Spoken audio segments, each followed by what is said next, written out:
Rameses II, who would rule for 66 years and father over 100 children, embodied both the grandeur and the ultimate futility of Egyptian imperialism. His monuments dwarf even those of his predecessors. Abu Simbel, with its colossal statues carved from living rock, was designed to intimidate Nubian vassal states with its display of pharaonic power. Yet the very size of these monuments betrays a growing desperation, a need to assert dominance through spectacle as actual military power waned. The construction of Abu Simbel required the labor of thousands of workers over decades, resources that might have been better spent on military modernization or economic development.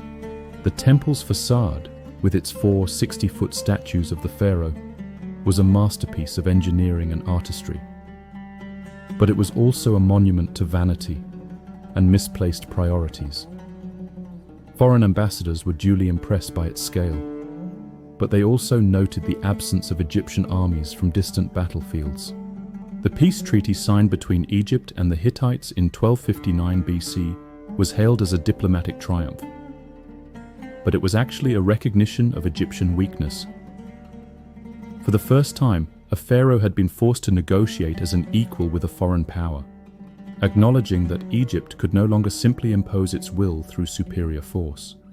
The empire had reached its natural limits, and those limits were now being challenged by new powers, new technologies, and new forms of warfare. The treaty itself, preserved in both Egyptian and Hittite versions, reveals the changed balance of power in the ancient Near East. The Hittite version is notably more aggressive in its language, suggesting that they negotiated from a position of strength. Both sides agreed to mutual defense pacts and the extradition of political refugees, but the very need for such agreements acknowledged that neither empire could achieve decisive victory over the other. The decades following the Hittite treaty saw Egypt increasingly isolated as other powers formed alliances against it. The Assyrians were expanding from their homeland in northern Mesopotamia, their iron weapons and professional armies making them formidable opponents.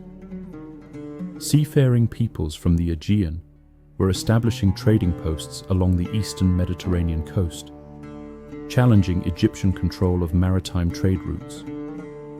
Most ominously, new migrations were beginning in the Balkans and Anatolia,